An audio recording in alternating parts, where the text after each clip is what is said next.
অভিজিৎ মুহূর্ত, রোহিণী নক্ষত্র, এই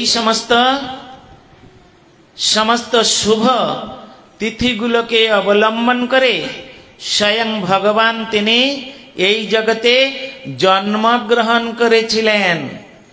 যদিও বলেন আবির্ভাব হয়েছিলেন, তাহলে সেখানে ভুল হচ্ছে না, কিন্তু নন্দনন্দন কৃষ্ণের প্রাধান্য সেখানে থাকছে না।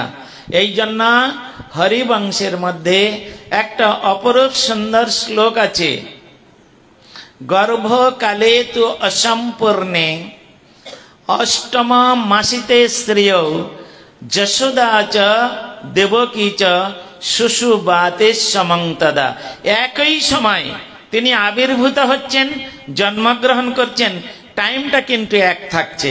অভিজিৎ মুহূর্ত থাকছে, আর রোহিণী নক্ষত্র থাকছে, অষ্টমী তিথি থাকছে, একই সময়। সেখানে সুন্দরভাবে বললেন, কি বললেন? গর্ভকালে তো অসম্পূর্ণে, গর্ভকাল সম্পূর্ণ হয় নাই।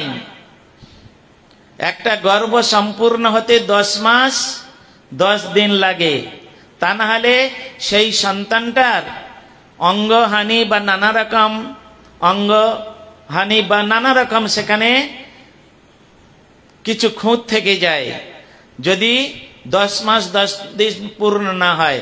আর কৃষ্ণ জন্মগ্রহণ করছে কত দিনে? 8 মাসে, অষ্টম মাসিতে শ্রেয়, 8 মাসে সেখানে জন্মগ্রহণ করছেন। কোন সন্তান যদি 8 মাসে জন্মগ্রহণ করেন, নানা রকম ব্যবস্থা নিতে হয় তাকে বাঁচিয়ে রাখার জন্য, কিন্তু কৃষ্ণ তাকে বাঁচানোর জন্য কোনো ব্যবস্থা নিতে হয় নাই। কংসের কারাগৃহে তিনি আবির্ভূত হয়েছেন, সেখানের কথা আমি ছেড়ে দিলাম। তিনি সেখানে পূর্ণতর রূপে আবির্ভূত হয়েছেন, কিন্তু পূর্ণতম রূপে নন্দ মহারাজের কাছে সেখানে তিনি জন্মগ্রহণ করেছেন। তাই তো 3 দিনের শিশু তিনি পুতনা রাক্ষসীকে বধ করার সমর্থ লাভ করেছিলেন। পারবেন কোন শিশু এই জগতে? 3 দিনের শিশু চোখও ফুটবে না, হয়তো দেখতে পাবে না, তো সে পুতনাকে বধ করবে কি করে? স্বয়ং ভগবান কৃষ্ণচন্দ্র 3 দিনের শিশু জন্মগ্রহণ করে, আর তিনি কি করলেন? পুতনা রাক্ষসীকে বধ করলেন। সাধারণ ব্যাপার। এই জন্য কৃষ্ণং বন্দে জগদ্গুরু, কৃষ্ণ ইজ অলমাইটি, তিনি সর্বশক্তিমান। তা সেই কৃষ্ণের শুভ জন্ম জয়ন্তী, সেই জন্ম জয়ন্তী কারা পালন করেন? যারা তার আনুগত্য স্বীকার করেন। যাহারা কৃষ্ণের আনুগত্য স্বীকার করেন না, তাহারা কিন্তু এসব পালন টালন করেন না। কেন? একটা কথা এখানে বলে নেই, আমরা যদি এই কৃষ্ণের জন্মাষ্টমী উপলক্ষে উপবাস না করে, তাহলে কি হবে? আমাদের পাপ হবে। যদি আজকে ডাল ভাত রুটি তরকারি খেয়ে নেই, যদি আজকের অন্যান্য দিন যে সমস্ত বস্তু আমরা আহার করি তাই যদি করি, অপরাধ হবে? পাপ হবে? হবে না, পাপ হবে না। তাহলে কি হবে? কৃষ্ণের প্রতি যে প্রীতি, সেই প্রীতিটা নষ্ট হয়ে যাবে। ভগবানের প্রতি আমাদের যে প্রীতি, ভগবানের প্রতি আমাদের যে শ্রদ্ধা ভক্তি, ওই ভক্তিটা দুর্বল হয়ে যাবে। পাপ হবে না, কিন্তু একাদশী ব্রত না করলে পাপ হবে। একাদশীর দিন যদি অন্ন টন্ন ইত্যাদি সমস্ত ডাল ভাত রুটি তরকারি আমরা গ্রহণ করি, তাহলে পাপ হবে। বড় মজা। গৌর জন্মাষ্টমী, গৌর পূর্ণিমা, বলদেব পূর্ণিমা, অদ্বৈত সপ্তমী, নিত্যানন্দ ত্রয়োদশী, নৃসিংহ চতুর্দশী, রাম নবমী, কৃষ্ণের জন্মাষ্টমী, এই সমস্ত ব্রতগুলো যদি আমরা পালন না করি, যদি অন্ন ডাল ভাত রুটি মুড়ি খেয়ে নিই, পাপ হবে না, পাপ হবে না। একমাত্র একাদশী ব্রত না করলে 5 প্রকার পাপ তার শরীরে স্পর্শ করবে। কেন? পঞ্চশস্য নিষেধ, পঞ্চ তন্মাত্রা দিয়ে আমাদের শরীর তৈরি, ক্ষিতি অব তেজ মরুদ্বম। আর এই ক্ষিতি অব তেজ মরুদ্বম দিয়ে শরীরটা তৈরি। এই শরীরে যদি একাদশী ব্রত পালিত না হয়, তাহলে 5 প্রকার পাপ তার শরীরে স্পর্শ করবে এবং 5 প্রকার নরক আছে, সেই নরকে তাকে গমনাগমন করতে হবে। সুন্দর বিচারগুলো হরিভক্তি বিলাসের মধ্যে শ্রীল সনাতন গোস্বামী এবং গোপাল ভট্ট গোস্বামী তারা বর্ণন করেছেন। তার পূর্বে পুরাণের মধ্যে মহামুনি বেদব্যাস তিনি এ সমস্ত কথা বর্ণনা করে গিয়েছেন। সেখানে বলছেন, যদি একাদশী ব্রত কেউ না করেন, তার শরীরে যে স্পর্শ করবে পাপ, সেই পাপ কতদিন তাকে ভোগ করতে হবে?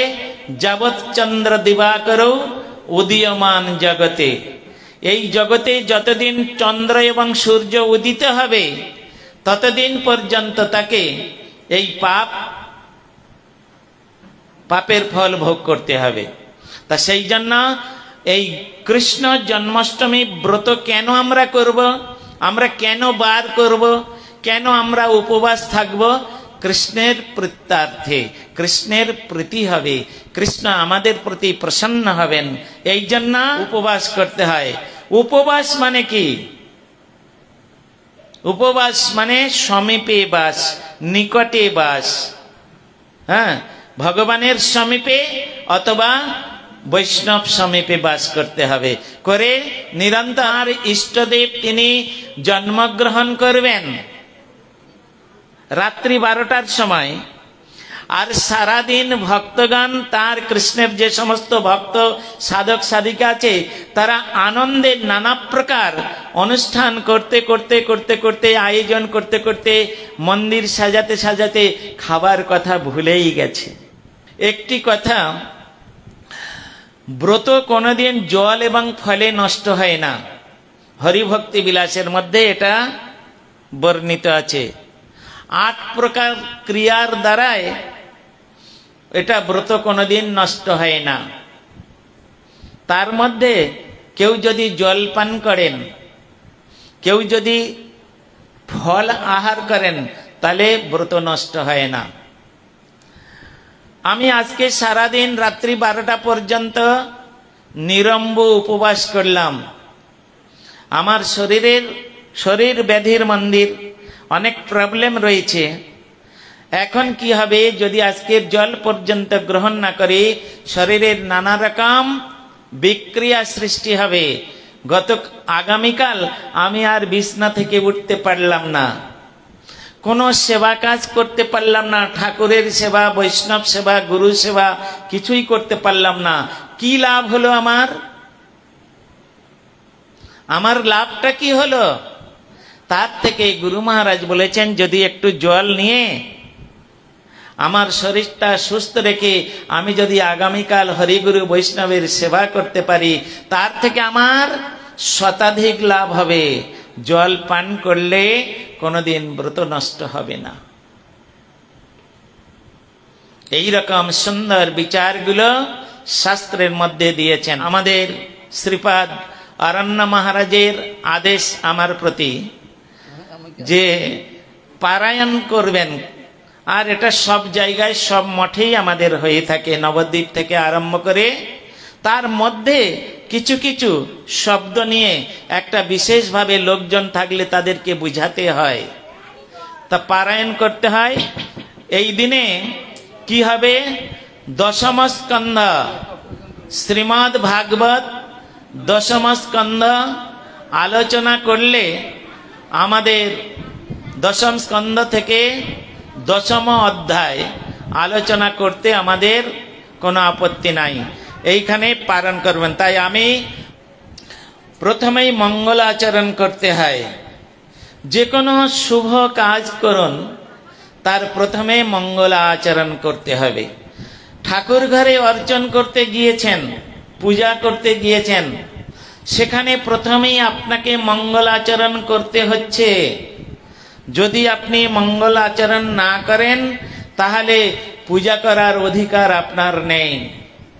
মঙ্গল আচরণ মানে যে আচরণের দ্বারায় আমার মঙ্গল হবে, আমার কল্যাণ হবে, তার নাম হচ্ছে মঙ্গল আচরণ। এই জন্যে বৈষ্ণবগণ কীর্তনে বসার সঙ্গে সঙ্গে তারা শুরু করেন মঙ্গল আচরণ।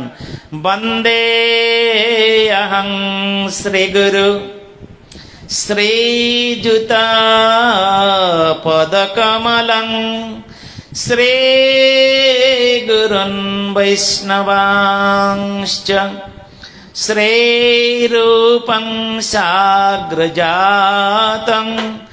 সহগণ রঘুনাথান্বিতং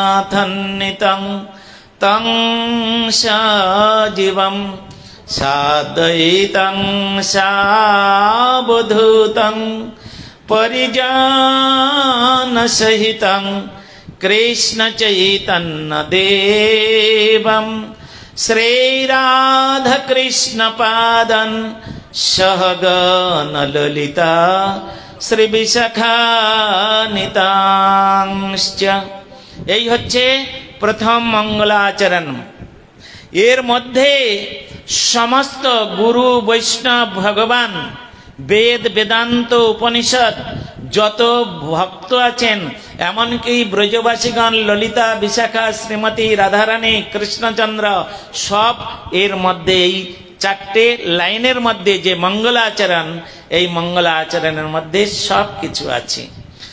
এছাড়াও কিছু আছে আমরা যেগুলো করি, নারায়ণং নমস্কৃত্যং নরং চৈব নরোত্তমং দেবীং সরস্বতী ব্যাসং তত জয়মুদীরয়েৎ। এগুলো সব মঙ্গলাচরণের মধ্যে পড়েছেন। তা আপনি আন্নি করবেন, সকালবেলায় সন্ধ্যাবেলায় গুরু প্রদত্ত মন্ত্র জপ করবেন। আন্নিতে বসে আপনাকে আগে মঙ্গলাচরণ করতে হবে। বসেই সঙ্গে সঙ্গে একবারে যে যার ইষ্টমন্ত্র জপ করতে আরম্ভ করলেন, ওটা হবে না। প্রথমে আচমন করতে হবে, নমঃ বিষ্ণু নমঃ বিষ্ণু নমঃ বিষ্ণু। তারপরে অপবিত্র, তারপরে স্নান করতে হবে, গঙ্গে চ যমুনে চৈবে। তারপরে মঙ্গলাচরণ করে নিতে হবে। অন্তত অনেক মঙ্গলাচরণ আছে, তার মধ্যে একটি শ্লোক উচ্চারণ করে মঙ্গলাচরণ করে তারপরে ইষ্টমন্ত্র জপ করুন। ব্রহ্ম গায়ত্রী ছেলেদের, মায়েদের তো ব্রহ্ম গায়ত্রী নেই, তাদের গুরু গায়ত্রী, গুরু মন্ত্র গুরু গায়ত্রী থেকে শুরু। এই জন্য ওয়ং গুরুদেবায় নমঃ, এটা হচ্ছে গুরু মন্ত্র। ওয়ং গুরবে নমঃ, তাই তো? ওয়ং গুরবে নমঃ তখন শুরু করুন।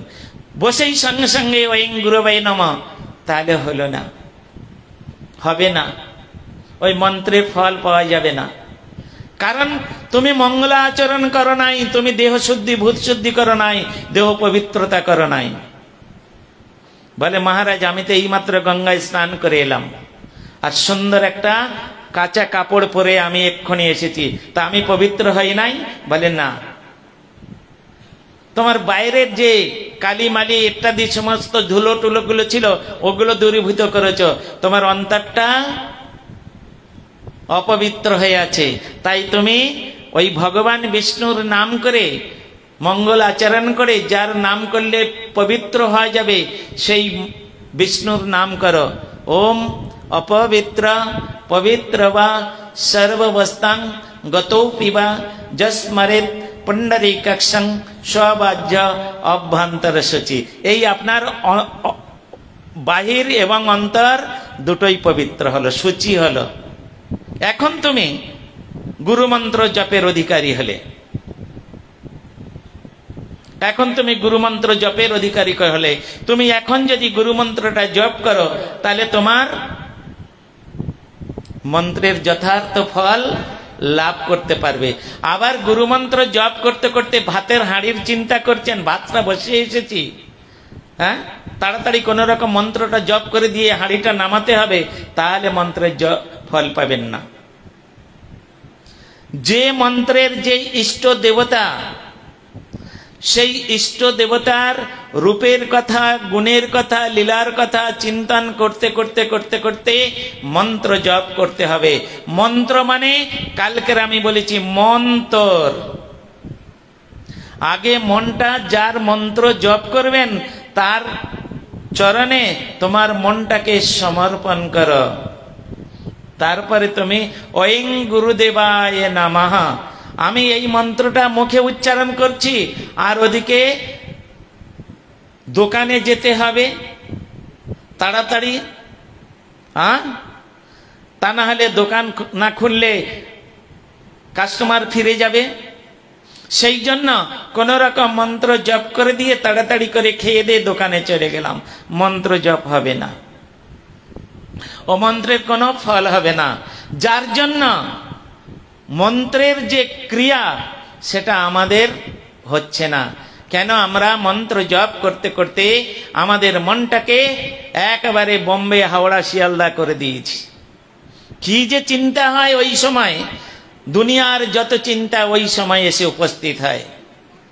হ্যাঁ, কৃষ্ণ চিন্তা, কৃষ্ণের রূপ গুণ লীলার কথা চিন্তা ওসব হয় না। এই জন্য বদ্ধ মানব মগ্ন জড় রসে রুদ্ধ রাখিল কান, শুনিল না সাধু উপদেশ যাহে প্রকৃত কল্যাণ। হ্যাঁ, গুরু মহারাজ বলে দিয়েছেন মন্ত্র জপ করতে করতে, হরিনাম করতে করতে কোনো ইতর চিন্তা করবে না, একমাত্র কৃষ্ণের রূপ গুণ লীলার কথা চিন্তন করবে, তাহলে তোমার প্রকৃত হরিনাম হবে। তোমার 1 লক্ষ নাম এক নামেই 1 লক্ষ নাম হয়ে যাবে। হ্যাঁ, সংখ্যা তো 1 লক্ষ নাম আমরা কেন করি? কেন গুরুদেব আদেশ দিয়েছে সংখ্যা তো তোমাকে 1 লক্ষ নাম জপ করতে হবে? এক নাম যে তুমি করবে তোমার লক্ষ্য ভ্রষ্ট হয়ে যায়, তুমি লক্ষ্যে থাকতে পারো না। এই জন্য তোমাকে সংখ্যায় 1 লক্ষ নাম করতে হবে। তা না হলে এক কৃষ্ণ নামে ভাই যত পাপ হরে, পাপের সাধ্য নাই তত পাপ করে। আবার পরের লাইনে বলে দিলেন বহু জন্ম করে যদি শ্রবণ কীর্তন, তথাপি না পায় ব্রজের ব্রজেন্দ্র নন্দন। কি সুন্দর বিচারগুলো চৈতন্য চরিতামৃতের মধ্যে দিয়েছেন শ্রীল কৃষ্ণদাস কবিরাজ গোস্বামী প্রভু। এগুলো কে জানাবেন? গুরুপাদ পদ্ম তিনি জানিয়ে গিয়েছেন, বুঝিয়ে দিয়ে গেছেন, তার অনুগত জনকে শিক্ষা দিয়ে গেছেন, তোমরা এইভাবে নাম করো। এইভাবে যদি নাম করতে পারো তাহলে তোমাদের একদিন না একদিন স্বয়ং নামই তোমাদের কাছে চলে আসবে। नाम चिंतमने कृष्ण चैतन्य रस विग्रह, पूर्णा शुद्ध नित्य मुक्त अभिन्नात नाम नामिन। नाम और नामी एक ही वस्तु। नामेर থেকে নামের ক্ষমতা বেশি, ভগবানের থেকে ভগবানের নাম যে আছে এই ভগবান শব্দের ক্ষমতা বেশি, কৃষ্ণ থেকে কৃষ্ণ শব্দের ক্ষমতা বেশি। বলে কি করে হয়? ধ্রুব মহারাজ মধুবনে, মধুবনে ধ্রুব টিলার উপরে বসে বসে আর তিনি মন্ত্র জপ করছেন। আর মন্ত্র জপ এমন ভাবে তিনি মন্ত্র জপ করছে, স্বয়ং বৈকুণ্ঠ থেকে বৈকুণ্ঠপতি ভগবান নারায়ণ স্বয়ং ধ্রুবর কাছে আসতে বাধ্য হলেন। ধ্রুব গিয়েছিলেন নাম করতে করতে ভগবানের কাছে, যাননি।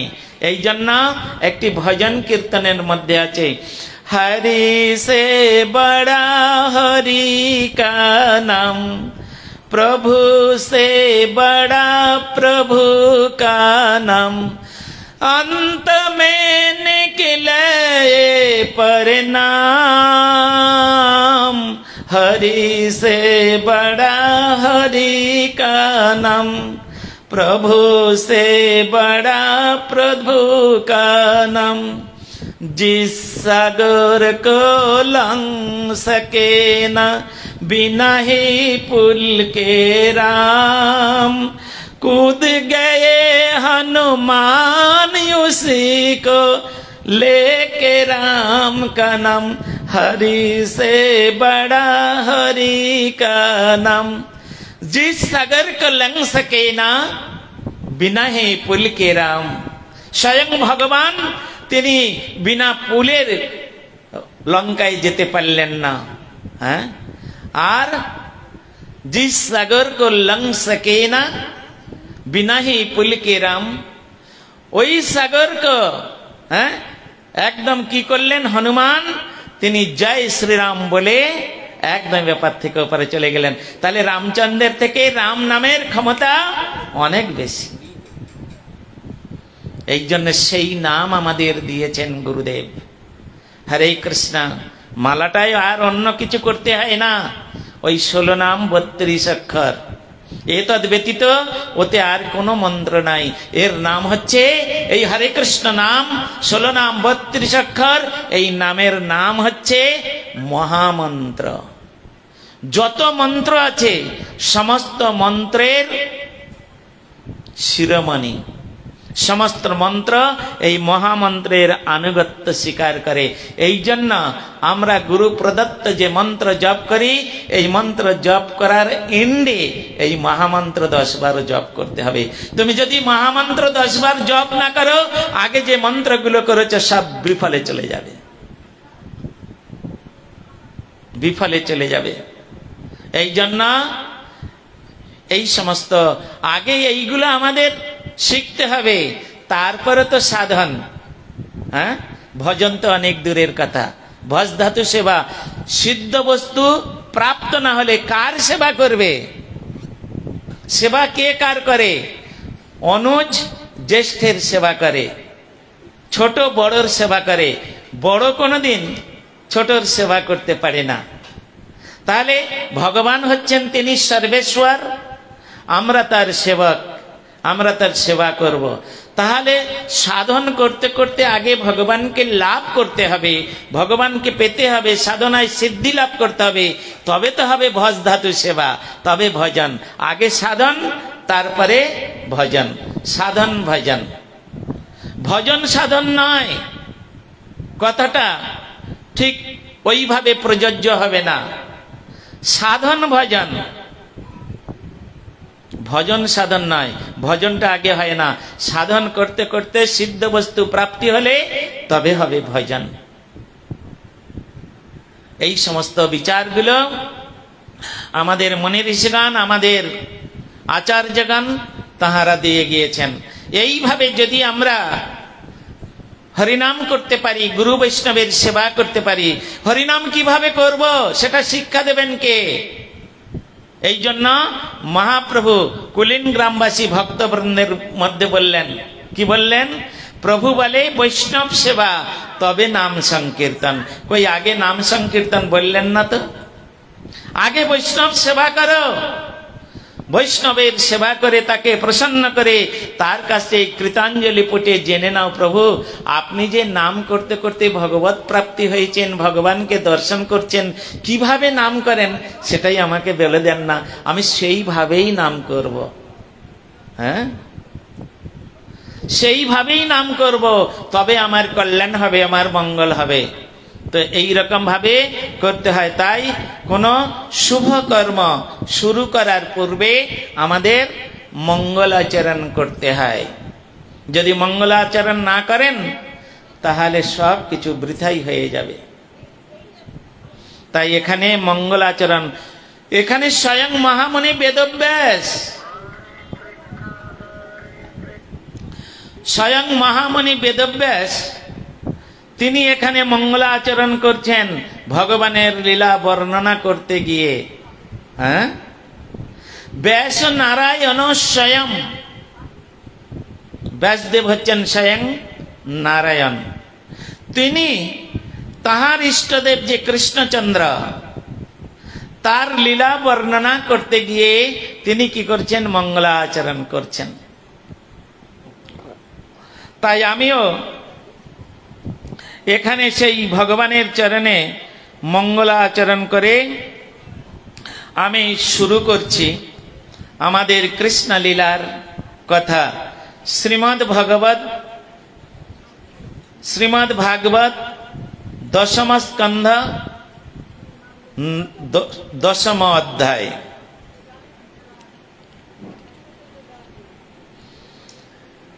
আমাদের একজন মহাপ্রভুর প্রিয় পার্ষদ ছিলেন। মহাপ্রভু যার কাছে গিয়ে প্রত্যহ ভগবত কথা শুনতেন, ভাগবত পাঠ শুনতেন, তিনি এমন মধুর স্বরে ভাগবত পাঠ করতেন, এমন সুন্দর তার বিচার, মহাপ্রভু শুনতে শুনতে শুনতে শুনতে তন্ময় হয়ে যেত। থাকতেন কোথায়? বরাহনগরে। বরাহনগর পাটবাড়ি আছে না, ওইখানে থাকতেন। শ্যাম সুন্দরের সেবা করতেন। নাম তার রঘুনন্দন আচার্য। মহাপ্রভু তার কাছে, তার নাম ছিল রঘুনন্দন। পরবর্তীকালে মহাপ্রভু তার কাছে ভাগবত পাঠ শুনে শুনে তাকে নাম দিলেন ভাগবত আচার্য, রঘুনন্দন ভাগবত আচার্য।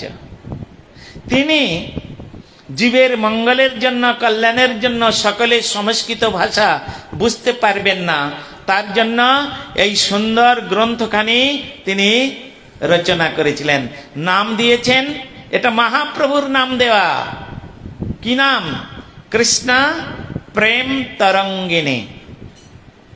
হ্যাঁ, কৃষ্ণ প্রেমের তরঙ্গ। তরঙ্গ মানে ঢেউ, তাই না? পুরীতে যাবেন, গিয়ে মন্দিরে কতক্ষণ থাকেন? আর থাকবো কি, পান্ডারা থাকতেও দেয় না, সেটা গর্ভ মন্দিরে। তা বাইরে এসে তো অনেকক্ষণ থাকতে পারি, তাও থাকে না। সমুদ্রের পাড়ে যেতে হবে আমাদের, সেখানে ঢেউ দেখব, কত রকম রঙ্গরস আছে সেগুলো দেখব, নানান রকম কর্ণরসায়ন, মনোরঞ্জন, চক্ষুর মনোরঞ্জন, এই সমস্ত করি। তা সেখানে দেখবেন সমুদ্রের ঢেউ আছে, বৈচিত্র্যময় ঢেউ, কখনো ছোট, কখনো মাঝারি, কখনো বড়, কখনো তার থেকে ছোট, তার থেকে বড়, তার থেকে বড়। ওই দেখতে দেখতে দেখতে দেখতে কোথা থেকে সময় চলে যায় বুঝতে পারি না। এগুলোকে বলা হয় তরঙ্গ রঙ্গিনী। ভালো করে শুনবেন, তরঙ্গ রঙ্গিনী।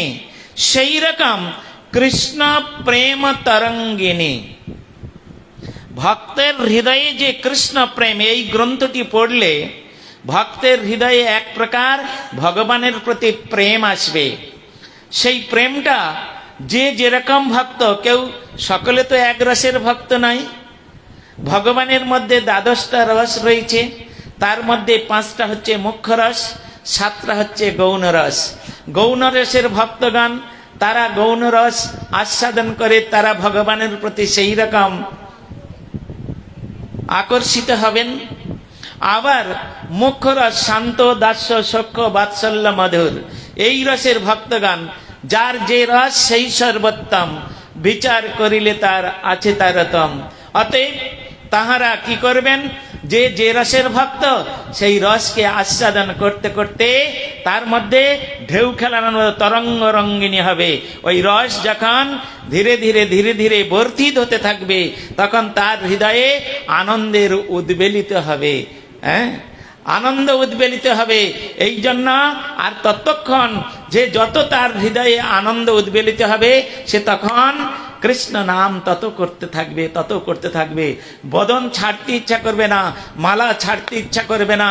যদিও খেতে যায় সব সময় হরে কৃষ্ণ হরে কৃষ্ণ, রাত্রে শুয়ে থাকবেন কৃষ্ণ কৃষ্ণ কৃষ্ণ, অটোমেটিক ভাবে জিহ্বায় উচ্চারিত হবে। এই জন্য হৃদয় হইতে বলে জিহ্বার অগ্রতে চলে, শব্দ রূপে নাচে অনুক্ষণ। এই সমস্ত বিচারগুলো আমাদের নিতে হবে। পড়ে গিয়ে কি হবে? আমি পয়ার পড়ে গেলাম, তাতে কি বুঝব? এই সমস্ত বিচারগুলো আমাদের জানতে হবে। এই জন্য মহাপ্রভু রায় রামানন্দ আর স্বরূপ দামোদরকে বললেন, যে রূপে লইলে নাম প্রেম উপজয়, তাহার লক্ষণ কহি শুনো রাম রায়। যেরকম ভাবে নাম করলে প্রেম হবে, আর 50 বছর হরিনাম করলাম, করতে করতে হরিনাম করতে করতে কোন সময় চোখ থেকে এক ফোঁটা জল পড়ে না। পুত্র বিয়োগ হোক, কন্যা বিয়োগ হোক, স্বামী বিয়োগ হোক, আত্মীয় স্বজন বিয়োগ হোক, কেঁদে মাথা ঠুকে পাথরে মাথা ফাটিয়ে দেব, কোথায় গেলি রে আমাকে ছেড়ে। জন্ম জন্মান্তরের জন্য সব থেকে প্রিয় বস্তুকে আমরা হারিয়ে ফেলেছি। তার জন্য কোনদিন কাঁদতে কাঁদতে এক ফোঁটা চোখের জল পড়েছে কি? হরিনাম করতে করতে কোনদিন এক ফোঁটা আমাদের চোখের জল পড়েছে কি? যদি কোনো ভাগ্যবান ভাগ্যবতীর এই প্রকার অবস্থা হয়, তাহলে তার মানব জন্ম ধন্য। এই জন্য সেখানে বলেছেন, কি বলেছেন? যুগায়িতং নিমিষেনা। মহাপ্রভু বলছেন স্বয়ং শিক্ষাষ্টকের মধ্যে, তিনি বলছেন যুগায়িতং নিমিষেনা চক্ষুষা প্রবিশায়িতম শূন্যায়িতং জগৎ সর্বং গোবিন্দ বিরহে নামে। এটা গোপীদের কথা। সেই গোপী ভাবে তিনি কি করছেন? গোপী ভাবে তিনি এই শ্লোক উচ্চারণ করে তিনি ভগবান কৃষ্ণচন্দ্রের জন্য কান্নাকাটি করছেন।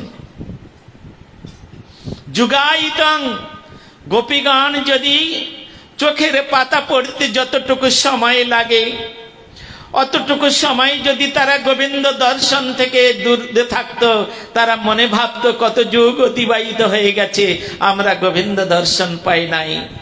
গোবিন্দের জন্য কাঁদতে কাঁদতে চোখে জল এসে যেত, আর সেই জলের মধ্যেই থেকে তারা দূরে গোবিন্দকে ঝাপসা রূপে দর্শন করতেন। এই রকম ভাবে যদি চোখে জল আসে দেখবেন কাঁদতে কাঁদতে, তখন আর স্পষ্ট কেউ দেখতে পায় না, ঝাপসা ভাবে দেখে। সেই জন্য এখানে মহাপ্রভু সেই কৃষ্ণকে পেতে গেলে কি রকম হৃদয়ে বিরহ দরকার, সেই বিরহ তিনি প্রকাশ করে তিনি জানিয়েছেন। কি বলেছেন? যুগায়িতং নিমিষেনা চক্ষুষা প্রবিশায়িতম শূন্যায়িতং জগৎ সর্বং। তারা জগৎটাকে শূন্য দেখছে গোবিন্দ বিরহে নামে। আবার কি বললেন? তুণ্ডে তণ্ড বিনিরতিং বিতুনুতে তুণ্ডা বলিলব্ধয়ে কর্ণ কোড়কড়ম্বেন ঘটয়তে কর্ণাবুদেভ্যস্পৃহম চেত প্রাঙ্গন সঙ্গিনী বিজয়তে সর্বেন্দ্রিয়ানাং কৃতিং ন জনে জনিতা কিয়দ্ভিয়মৃতৈ কৃষ্ণেতি বর্ণাদ্বৈ। কৃষ্ণ দুটি বর্ণ মাত্র। গোপীগণ বলছেন এই কৃষ্ণ বর্ণের মধ্যে কি এমন অমৃত দিয়ে গড়ে রেখেছে ঠাকুর। কেন? ওই কৃষ্ণ নাম আমরা করতে করতে আমরা পাগলিনী হয়ে গেছি, আমরা রাস্তার ভিখারিনী হয়ে গেছি। যতই মনে করি ওই কৃষ্ণ নাম আর করব না, কিন্তু বদন ছাড়িতে নাহি পারে। বদন কিছুতেই ছাড়তে পারছে না। যত বলি এটা করব না, ততই করতে। আর আমরা বাবা অনেক হরিনাম হয়েছে, এবারে রাখি, একটু খেয়ে দিয়ে এবারে বিশ্রাম করি। কেন? ভগবানের সঙ্গে আমাদের সম্বন্ধ হয় নাই, নামের সঙ্গে আমাদের সম্বন্ধ হয় নাই। গুরুদেব দিয়েছিলেন, সম্বন্ধ করিয়ে দিয়েছিলেন, কিন্তু সম্বন্ধ হারিয়ে ফেলেছি। তাই তো অনুরাগ হয় না আমাদের কৃষ্ণ নাম করতে করতে। কোথা থেকে দিন, কোথা থেকে রাত চলে যাবে, কোথা থেকে মাসের পর মাস চলে যাবে, দিনের পর দিন চলে যাবে, কিছুই বুঝতে পারবেন না। নিত্যানন্দ প্রভুর সঙ্গে যারা নিরন্তর থাকতেন, মাসের পর মাস নিত্যানন্দ নৃত্য করছেন, তাদের সঙ্গে ভক্তগণ নৃত্য করছেন। তাদের ঘুম নেই, খাওয়া নেই, তৃষ্ণা নেই, কোনো কিছু নেই, নিত্য আনন্দে যারা ভরপুর। নিত্যানন্দ, এই জন্য তার নাম হচ্ছে নিত্যানন্দ। তা আজকের আমরা সেই কৃষ্ণের অপূর্ব সুন্দর গুণকথা, কৃষ্ণ প্রেম তরঙ্গিনীর মধ্যে রঘুনন্দন ভাগবত আচার্য যে কথা বর্ণনা করেছেন, যে কথা মহাপ্রভু শুনতে শুনতে তন্ময় হয়ে যেতেন। আমরা আজকের আমাদের ইষ্টদেবের শুভ জন্মতিথিতে সেই সমস্ত কথা আমরা শ্রবণ করব। হ্যাঁ, নম নম গুরুর চরণে নমস্কার, যাহার কৃপায় খণ্ডে ভবয় অন্ধকার। অসতম সদ্গময়, অন্ধরতম জ্যোতির্গময়। গুরুদেব পারেন, সদ্গুরু তিনি পারেন আমার এই মায়া কারাগার রূপ অন্ধকার থেকে তিনি উত্তীর্ণ করে ভগবানের চরণ কমল রূপ আলোকে পৌঁছে দিতে একমাত্র সদ্গুরু পারেন, অসদ্গুরুর দ্বারাই সম্ভব নয়। তাই এখানে রঘুনন্দন ভাগবত আচার্য তিনি প্রথমে তাঁর গুরুদেবের চরণে প্রণাম করলেন, করে তিনি কি বলছেন, যাহার কৃপায় খণ্ডে ভব অন্ধকার। যাহার কৃপা হলে এই ভব সংসারের অন্ধকার দূরীভূত হয়। নম নম গণপতি বিঘ্ন বিনাশন, নম বেদব্যাস সত্যবতীর নন্দন।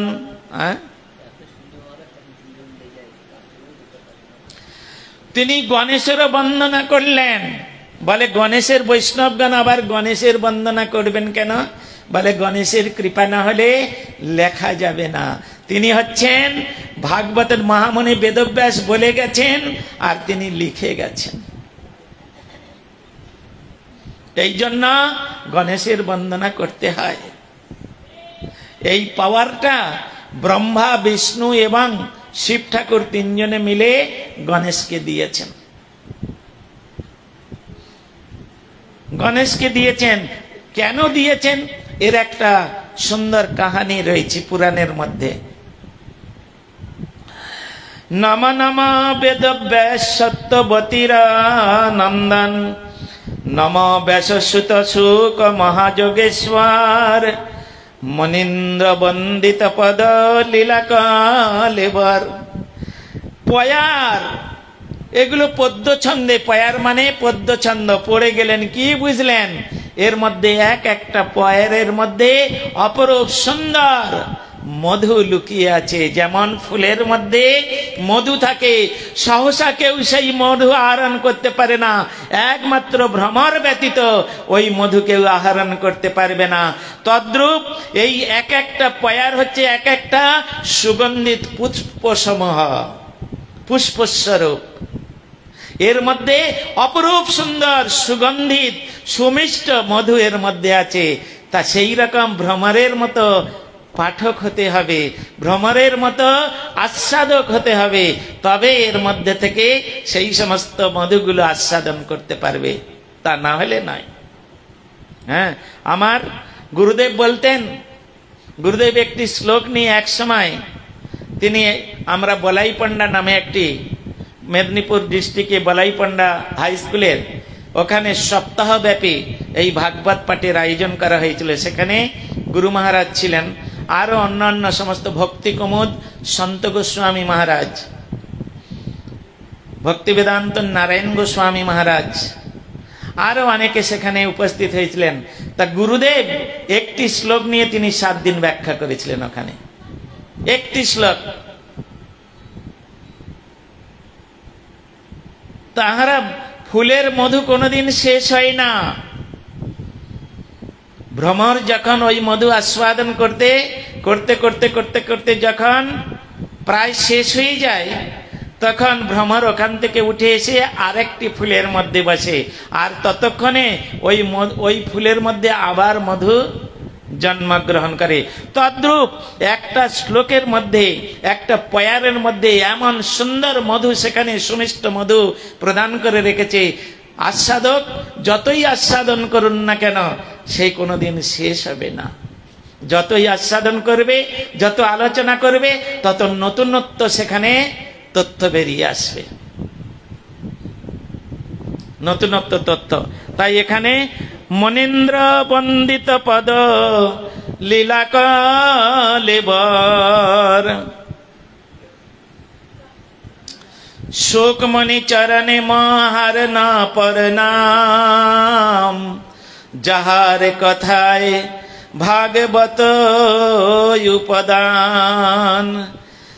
দেব দ্বিজ চরণে করিয়া পরনতি, কৃষ্ণ গুণ পাঁচালী রচিব যথারতি।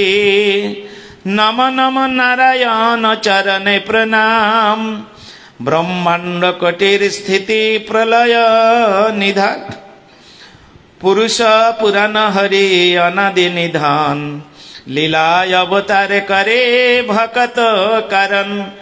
চরণ পঙ্কজ তারে করিয়া প্রণাম, কথা চলে ভাগবত করিব ব্যাখ্যান।